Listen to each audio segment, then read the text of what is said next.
오늘 우리에게 주시는 하나님 말씀은 고린도 후서 6장, 우리 지난주의 말씀인데 한번 다시 6장 1절에서 13절 말씀까지 우리 화면을 보시면서 또 성경을 보시면서 우리 함께 한 목소리로 하나님 말씀 받들어서 읽겠습니다. 우리가 하나님과 함께 일하는 자로서 너희를 권하노니 하나님의 은혜를 헛되이 받지 말라. 이르시되 내가 은혜 베풀 때에 너에게 듣고 구원의 날에 너를 도왔다 하셨으니 보라 지금은 은혜 받을 만한 때요 보라 지금은 구원의 날이로다.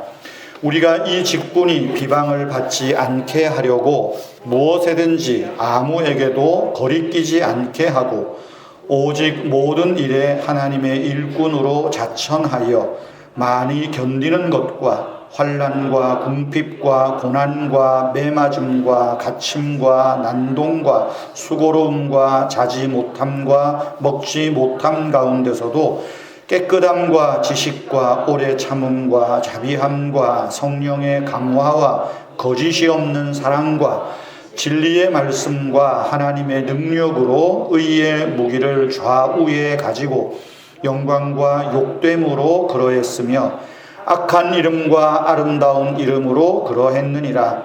우리는 속이는 자 같으나 참되고 무명한 자 같으나 유명한 자요 죽은 자 같으나 보라 우리가 살아있고 징계를 받은 자 같으나 죽임을 당하지 아니하고 근심하는 자 같으나 항상 기뻐하고 가난한 자 같으나 많은 사람을 부요하게 하고 아무것도 없는 자 같으나 모든 것을 가진 자로다. 고린도인들이여 너희를 향하여 우리의 입이 열리고 우리 마음이 넓어졌으니 너희도 우리 안에서 좁아진 것이 아니라 오직 너희 심정에서 좁아진 것이니라. 내가 자녀에게 말하듯 하노니 보답하는 것으로 너희도 마음을 넓히라. 아멘.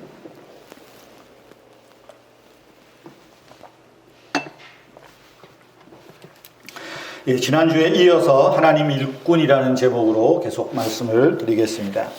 지난주에 말씀드렸는데 우리 신약 성경에 일꾼이라고 쓰여 있는 그 성경 원어의 단어는 대표적으로 두 가지가 있다고 말씀드렸죠. 하나는 배 밑창에서 노를 젓는 사람, 그 말입니다. 그것을 우리말에는 번역하면서 일꾼이라 그랬어요.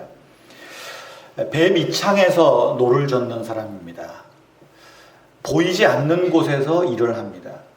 근데 보이지 않는 곳에서 노를 젓는 그 사람들로 인해서 배가 움직이고 전진하고 항구로 나아가게 되는 것입니다.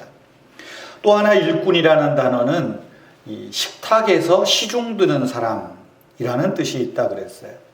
여러분 식탁에서 시중을 든다. 누군가에게 음식을 날라주는 거죠. 여러분 식탁에서 음식을 먹는 사람 입장에서는 누군가가 자기에게 음식을 날라줄 때 그것을 먹음으로 배도 부르고 기쁘고 뭔가 좀 즐거움이 있지 않겠어요? 그런 면에서 식탁에서 시중든다라고 하는 그 의미의 일꾼은 기쁘게 하는 겁니다. 사람을 기쁘게 하고 즐겁게 하는 그런 의미를 가진다 생각을 해봅니다. 고대 사회에서 이러한 일꾼은 신분적으로 높은 사람이 아니라 그랬지요. 노예나 종의 취급을 받는 사람들이었습니다. 그런데 바울은 항상 자기를 교회에 소개할 때 그리스도의 종이다, 노예다, 하나님의 일꾼이다. 말씀드린 대로 하면 나는 비록 드러나지 않고 보이지 않는 곳에서 일을 하지만 그대들을 사람들을 기쁘게 하고 하나님을 기쁘게 하는 일꾼이요 종이다 라고 자신을 늘 소개했습니다. 지난주에 다 못다한 오늘 설교들을 좀 하려고 합니다. 우리가 바울의 태도를 좀 적용하면서 지난주에 두 가지를 말씀드렸죠. 하나님의 일꾼은 먼저 하나님과 함께 일하는 사람이다. 하나님 일의 협력자고 하나님의 협력자고 하나님의 동력자다 라고 말씀을 드렸습니다. 외적으로 나는 하나님의 일꾼이라는 자부심입니다. 자긍심입니다. 내적으로는 나는 하나님의 일을 하는 사람이다. 자존감입니다. 텔레비전을 보다가 어디서 누가 그러는 것 같은데 이런 이야기가 생각이 납니다. 요즘 사람들은 특별히 젊은이들 스펙들이 얼마나 좋습니까? 자, 공부도 많이 하고 많이 알고 그런데 외부적으로는 굉장히 자존심이 세대요. 자존심도 있고 자부심도 높은데 혼자 있을 때 자존감이 낮다는 거예요. 사람들 앞에는 이러고 다니는데 혼자 있을 때는 요새 얼마나 어렵습니까? 취직도 어렵지요. 주변에 보면 워낙 똑똑하고 잘하고 잘 나가는 사람들이 많으니까 상대적으로 혼자 있을 때 자꾸만 자존감이 낮아진다는 거예요. 참 멋진 이야기다. 그렇다라는 생각을 했어요. 우리가 하나님의 일꾼이라고 할 때는 외적으로뿐 아니라 내적으로 나는 하나님의 협력자라는, 하나님의 일을 하는 사람이라는 이 자존심뿐만이 아니라 자존감이 있어야 돼요. 바울은 그런 마음으로 자신을 하나님의 일꾼이라고, 예수 그리스도의 종이라고 말하기를 주저하지 않았다라고 하는 것입니다. 그럼 저도 그렇고 여러분도 그렇고 오늘 우리 임직식을 하는 우리 집사님 권사님들도 마찬가지입니다. 나는 하나님의 협력자라는 자존심, 더 나아가서 나 스스로에 대한 자존감이 필요합니다. 두 번째로 하나님의 일꾼은 은혜를 받아야 한다 말씀드렸죠. 은혜를 헛되이 받지 말라. 우리에게 주시는 직분이 은혜입니다. 목사로, 장로로, 권사로, 집사로, 이것이 은혜예요. 우리가 이것을 귀하게 여기고 이 직무를 잘 감당할 때 하나님의 더 큰 은혜와 복이 있어요. 그래서 제가 앞에 소개는 안 했는데 2절 말씀에 보면 지금은 은혜 받을 만한 때요. 그런 말 하잖아요. 지금은 은혜 받을 만한 때요. 하나님이 우리를 하나님의 일꾼으로 부르시는 지금이야말로 더 큰 하나님의 은혜가 있는 거예요. 세 번째로 기억할 것이 있습니다. 하나님의 일꾼에게는 어려움이 따라온다는 사실입니다. 이것만 없으면 좋겠는데, 그죠? 하나님의 일꾼에게는 어려움이 따라와요. 3절에서 5절에 바울이 당한 여러 어려움들을 쭉 이야기를 합니다. 때로는 비방도 받습니다. 요즘 어쩌다가 코로나가 교회 안에서 막 몇십 명씩 나오고 그러면 얼마나 교인들이, 그죠? 우리처럼 이렇게 방역을 잘해도 얼마나 교회가 도매금으로 비방을 받는지 모릅니다. 어디 가서 목사라 장로라 말을 못할 지경이 돼버렸어요. 바울은 그런저런 어려움들을 워낙에 많이 겪어요. 우리가 지금 사도 바울처럼 그저 예수 믿는다고 내가 교회에서 목사와 집사와 권사라 그래서 손가락질까지 당하겠어요? 매를 맞겠어요? 금전적인 손해를 남보다 많이 입겠어요? 그럼에도 불구하고 우리가 예수를 믿는 하나님의 일꾼이라고 할 때 닥쳐오는 아마 여러분들만의 어려움이 있을 거예요. 우리들이 느끼고 우리들이 참 속상해하는 그런 일들이 있을 수 있다는 사실입니다.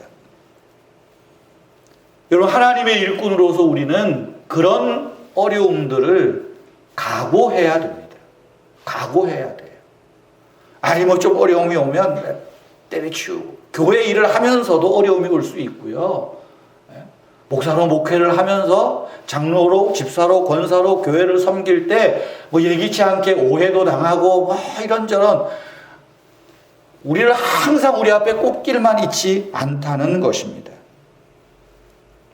여러분, 우리가 교회 안에서 교회 밖에서 하나님의 일꾼으로 살려고 할 때 이런저런 시험이 온다는 거예요.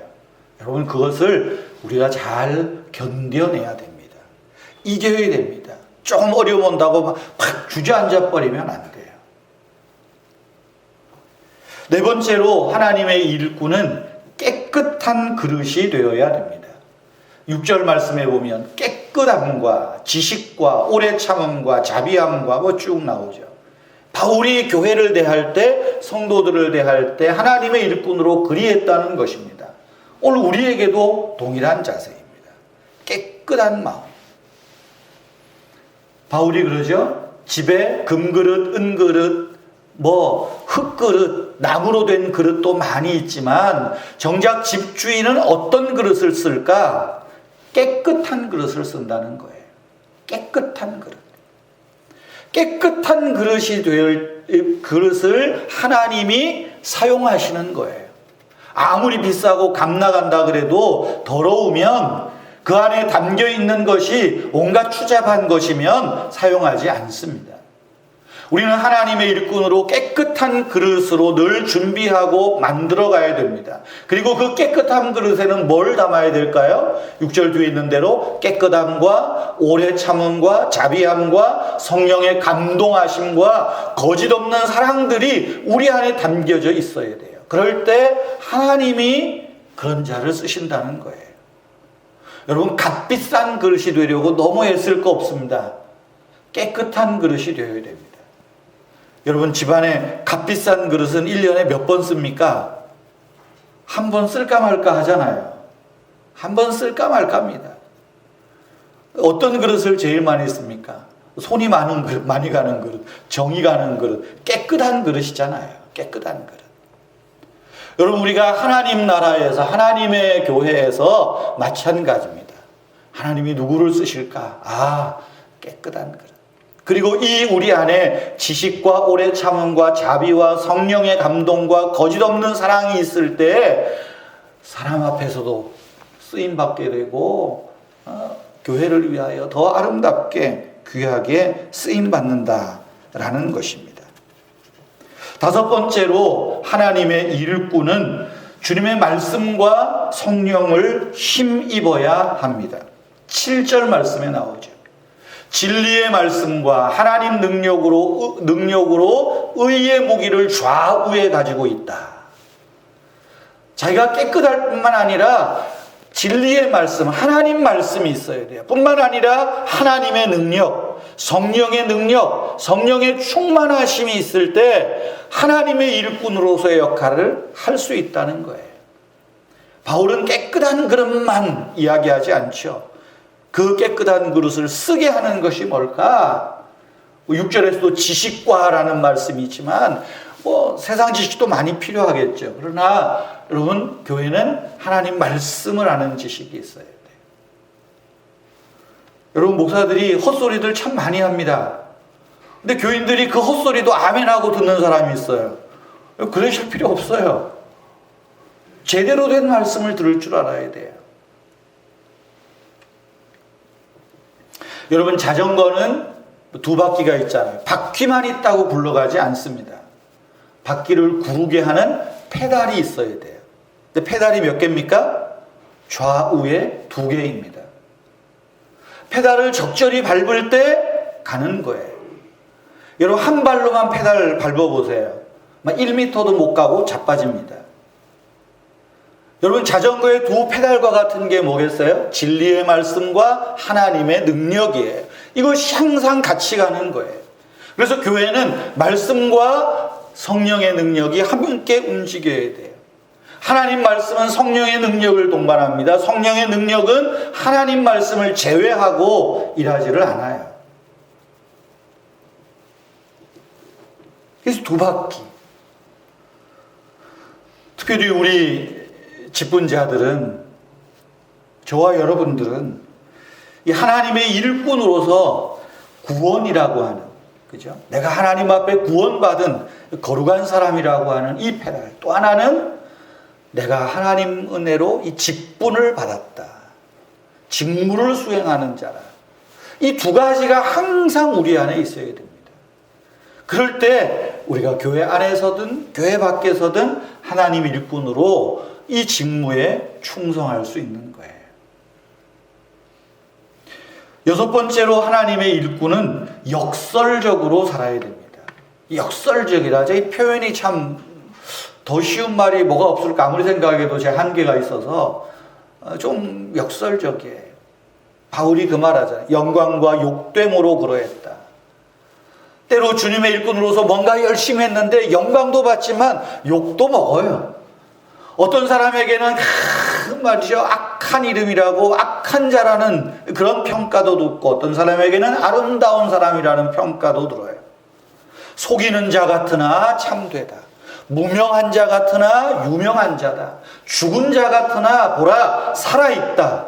징계를 받는 자 같으나 죽임을 당하지 않고 근심하는 자 같으나 기뻐하고 가난한 자 같으나 많은 사람을 부요하게 하고 아무것도 없는 자 같으나 모든 것을 가진 자다. 반대죠. 역설적이에요. 이것은 고린도서 4장에서도 이런 이야기를 했어요. 사방으로 우겨쌈을 당하여도 내가 쌓이지 않고 답답한 일을 당하여도 내가 눌리지 않고 같은 맥락의 말씀입니다. 여러분 지금의 내 모습과 내 형편이 남들과 비교할 때 초라하고 약하고 없는 것 같고 이렇게 해서 어떻게 내가 하나님의 일을 하겠어? 하나님 일꾼이 되겠어? 그렇게 하지 마십시오. 하나님은 약한 사람을 들어서 강하게 하시고 없는 자를 들어서 부끄럽게 하신다는 것. 이걸 명심해야 돼요. 나는 아무것도 없는 것 같아.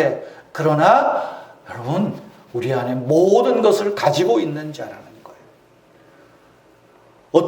어떤 방식으로 교회를 위해서 또 하나님을 위해서 성도들을 위해서 어떤 방식으로 하나님이 여러분들을 사용하실지 우리는 잘 모릅니다. 그것이 역설적인 거예요. 하나님의 방법으로 우리를 사용하시고 일하신다. 그 자세를 가져야 됩니다. 마지막 7번째는 하나님의 일꾼. 마지막은 뭘까요? 마음을 넓혀야 됩니다. 마음을 넓혀야 됩니다. 고린도인들이여 너희를 향하여 우리의 입이 열리고 우리 마음이 넓어졌으니. 고린도인이여 하는 말이 그렇죠. 고대 사회에서 로마 사람들은 고린도 사람 그러면 아주 부정적인 말이에요. 음란하고 남을 잘 속이고 남을 잘 등쳐먹고 이런 대표적인 말이 고린도인이여 하는 말이에요. 바울이 그 로마 사람들이 고린도 사람들을 향해서 아주 조롱조롱하는 그 말을 쓰는 거예요. 근데 바울이 그들을 향해서 어떻다고요? 내가 너희를 향하여 마음이 넓어졌다. 내가 너희를 향하여 마음이 넓어졌다. 그러면서 말하죠. 13절에 내가 자녀에게 말하듯 하노니 보답하는 것으로 너희도 마음을 넓히라. 오늘 우리가 하나님의 일꾼 된 자로서 우리 서로에게 한번 이 말씀을 적용해 봅시다. 여러분 누가 오늘날 마음이 좁겠어요? 여러분들 생각해 보세요. 어떤 사람이 여러분 마음이 좁을까요? 우리 시대에 대표적으로 마음 좁은 사람이 있어요. 목사가 마음이 좁고요. 학교 선생님들, 교수님들이 마음이 좁습니다. 왜냐하면 늘 자기 세계에 갇혀 살기 때문에 그래요. 또 누가 마음이 좁을까요? 소위 정치인들도 마음이 좁은 것 같고. 목사들, 교수들, 뭔가 요게 전부라고만 생각하다 보면 굉장히 이게 갇혀 있는 경우가 많아요. 목사가 좁으니 교인은 어떻겠어요? 여러분 생각해보세요. 교인들이 마음이 좀 넓은 것 같아요? 좁은 것 같아요? 믿지 않는 사람들이 교인 볼 때, 참 마음 넓다 그러겠어요? 좁겠다 그러겠어요? 아마 열의 7, 8은 우리 기독교인들 보면 좁아 터진 사람이라고 그럴 거예요. 물론 좁아 터진 면이 있지요. 예수 믿어야 구원 얻는다 그러다 보니까 좁을 수 있어요. 그거 제외하고 그런 진리의 말씀들을 차치하고 좀 폭넓게 생각해 보면 우리의 일상생활에서도 얼마나 우리가 편협되어 있는지 좀 제한 스스로 좁아 있는지 몰라요.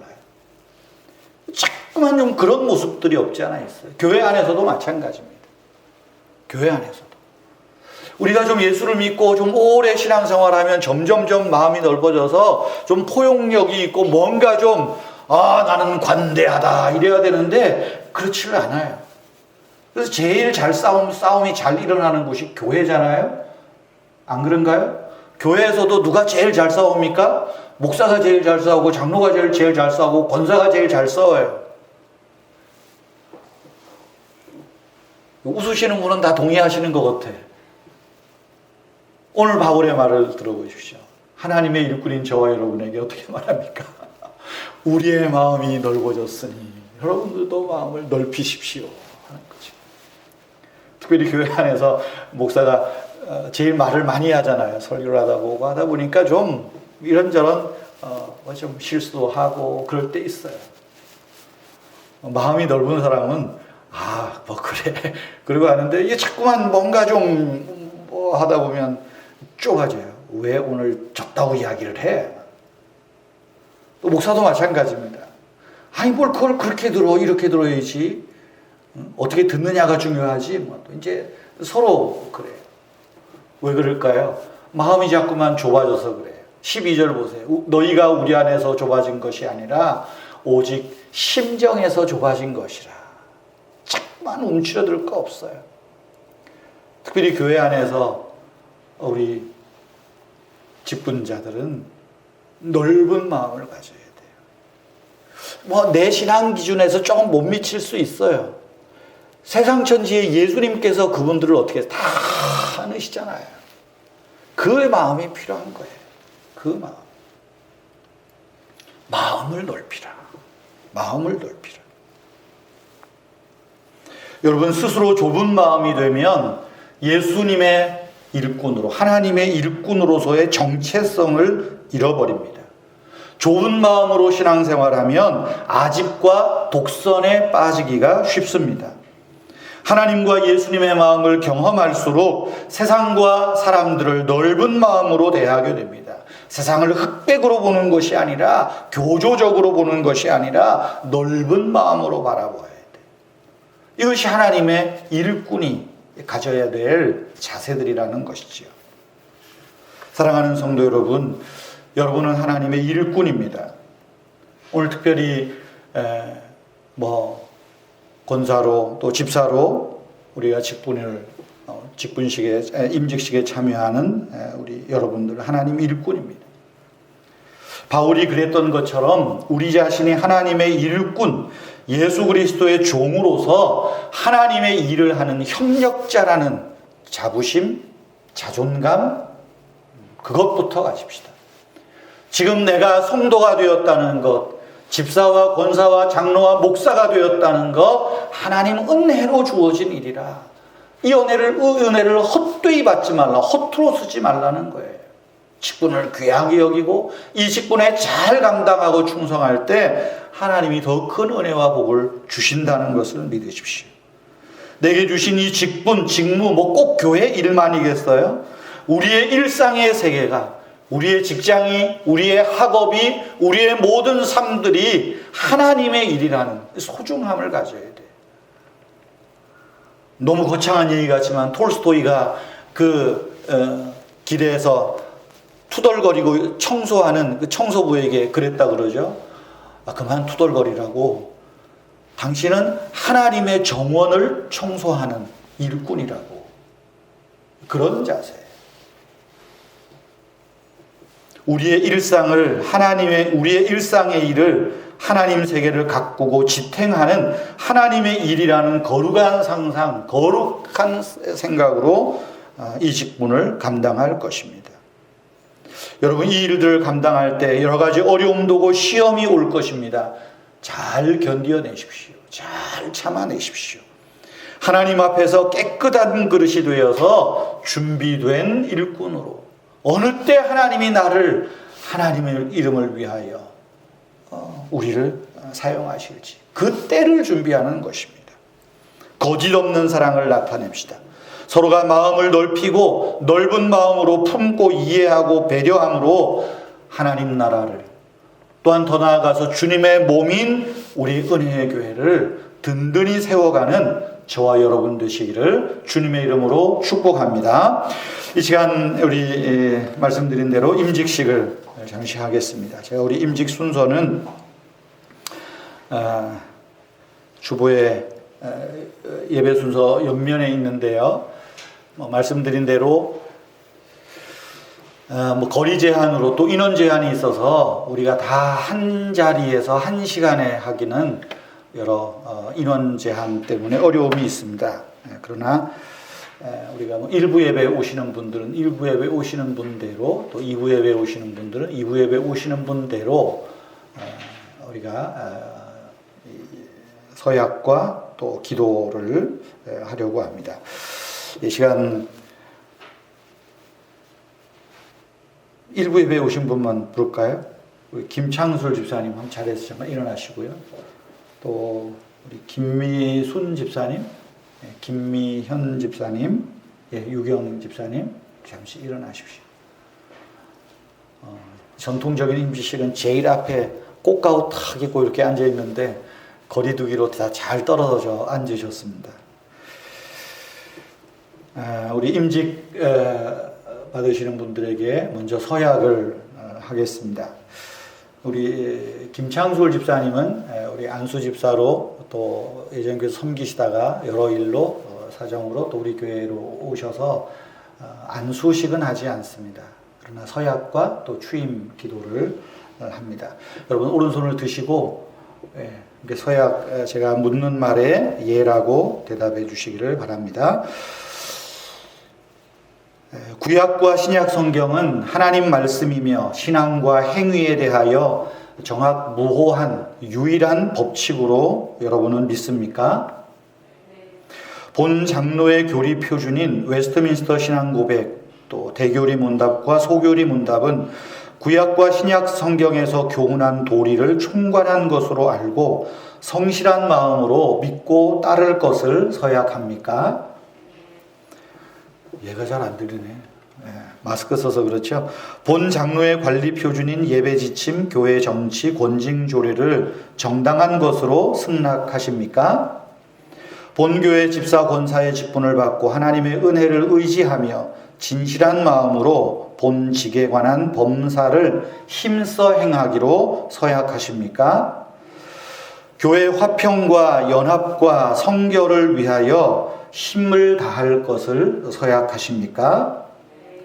손 내리시고요. 그대로 잠깐 서 계시고 우리 은혜의 교회 성도님들에게 묻습니다. 은혜의 교회 교우 여러분, 지금 서약한 우리 김창술, 또 김미순, 김미현, 유경씨를 본교회 안수집사와 권사로 받고 성경과 교회 정치의 가르침 바를 따라 주 안에서 존경하고 위로하며 협력하기로 맹세하십니까? 감사합니다. 기도하겠습니다. 하나님 아버지 감사합니다. 권사로 집사로 피택한 지가 근 2년이 다 되어 갑니다.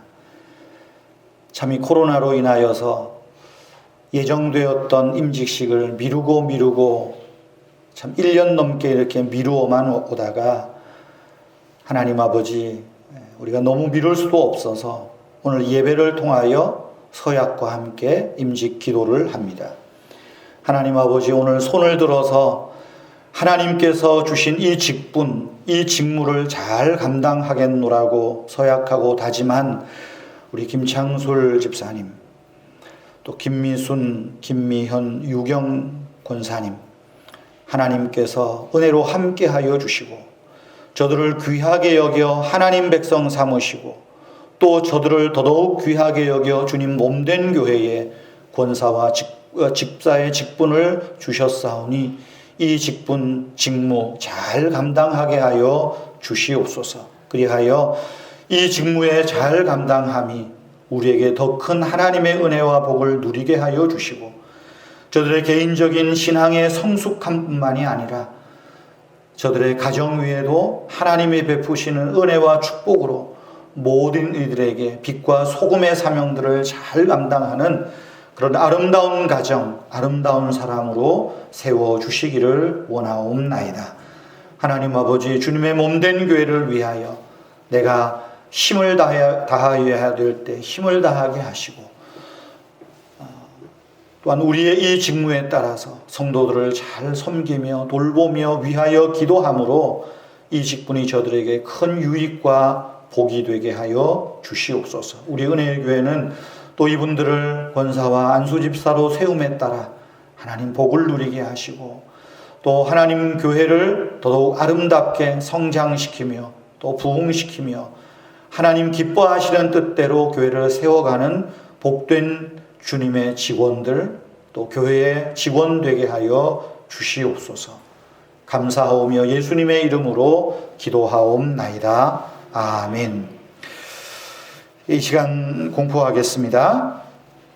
공포는 제가 여기 있는 분들 2부 예배 때 있는 분들을 같이 하도록 하겠습니다. 또 그래야 1부 예배 참석하신 분들이 그렇구나 하실 것 같아서요. 2부 예배 오시기로 했으니까 오실 줄 알고 공포합니다. 이동림, 김창술 씨와 또 김정혜, 남금란, 김미순, 김미현, 유경씨는 대한예수교 장로의 은혜의 교회 안수집사와 권사된 것을 내가 성부와 성자와 성령의 이름으로 공포합니다. 하나님의 은총 베푸심과 그리스도의 은혜와 성령이 충만하시기를 기원합니다. 아멘. 네, 우리 최대한 열렬한 박수로 한번 축하를 합시다. 앉으십시오. 고맙습니다. 해마다 임직을 하면 임직패를 이렇게 드렸습니다. 임직패해서. 근데 이번에 임직하시는 분들하고 예전에 우리 임직 교육할 때 이런저런 얘기해 보면 굳이 임직패를 안 줘도 안 되겠나. 왜 그런가 했더니 나중에 이사할 때 되면 어디 있는지도 모르고 처치곤란이더라. 저도 그렇더라고요. 저도 목사 임직할 때 노회에서 목사 임직패를 줬는데 어디 있는지 모르다가 얼마 전에 저희가 집 정리를 한번 싹 하는데 어느 구석에서 나오더라고요. 어떻게 했을까요? 저희 집은 뭘 이렇게 막 장식해놓고 하는 스타일이 아니라 하도 오래되기도 해서 결국은 버렸습니다. 멋도 없어서 좀 멋있기라도 하고 한 돈 100만 원짜리 나가면 잘 장식해 놓을 텐데 18K조차 없어가지고 그래 됐습니다.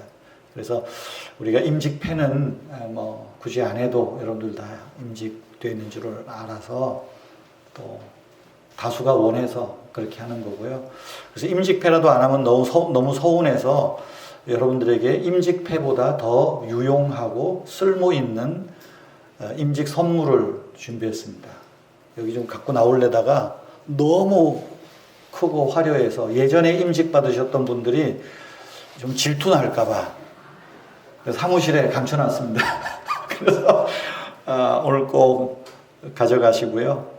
그거 사용하실 때마다 교회를 위해서, 성도님들 위해서 10초도 좋고 20초도 좋고 하나님 교회를 축복하시고 성도를 축복해 주십시오. 꼭 그렇게 기도해 주시면 좋겠습니다. 뭐 사실 여기다 놔도 우리 성도님들이 질투 안 하시는데 너무 커서 그랬으니까 그럼 그래 하시고 끝나고 꼭 가져가시기를 바랍니다. 임직패 대신 뭘 임직증이라도 하려다가 뭐가 마땅치가 않아요. 이 제목을 뭐라고 쓸지. 임명장도 아니거든요. 여러분들은 이렇게 투표로 취임하고 하는 임직을 하는 거라. 그래서 참 뭐라고 쓰기도 제가 마땅치 않아서 거창한 표창장 같은 것도 준비를 참 고민하다가 못했습니다. 그래서 여러분 임직 선물로 대신합니다. 그렇게 하시고요. 감사합니다. 네, 우리 320장 찬송하겠습니다. 320장.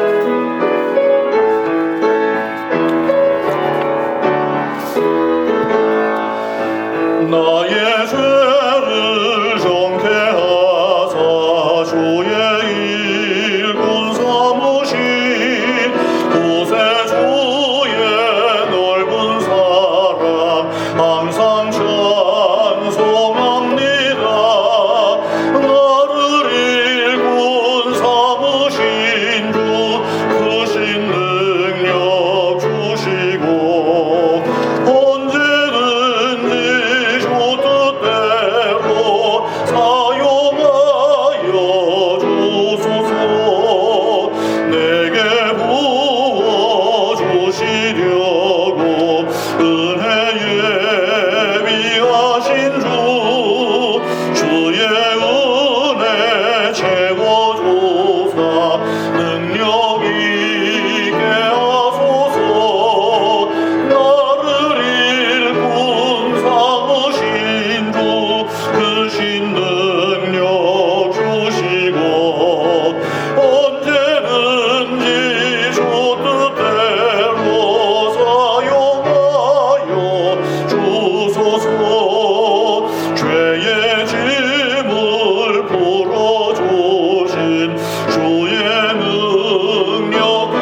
우리를 위하여 독생자를 보내주시고 우리를 하나님의 자녀 삼으시고 백성 삼으신 아버지 하나님의 크신 사랑과 우리의 죄를 위하여 화목제물로 십자가에서 친히 그 죄값을 담당하신 주 예수 그리스도의 은혜와 우리 안에 거하셔서 예수 믿게 하시고 예수 믿는 자로 살게 하시고 하나님 은혜를 귀하게 여기도록 감동하시며 도우시는 성령님의 능력과 임재하심이 오늘 집사로 권사로 세움받는 사랑하는 주의 종들과 또한 오늘 예배에 참여하여 하나님의 일꾼으로 우리의 남은 생애가 쓰임받기 원하는 사랑하는 우리 은혜교회에 속해 있는 모든 성도님들 위해 그 가정 위에 항상 함께 있을지어다. 아멘.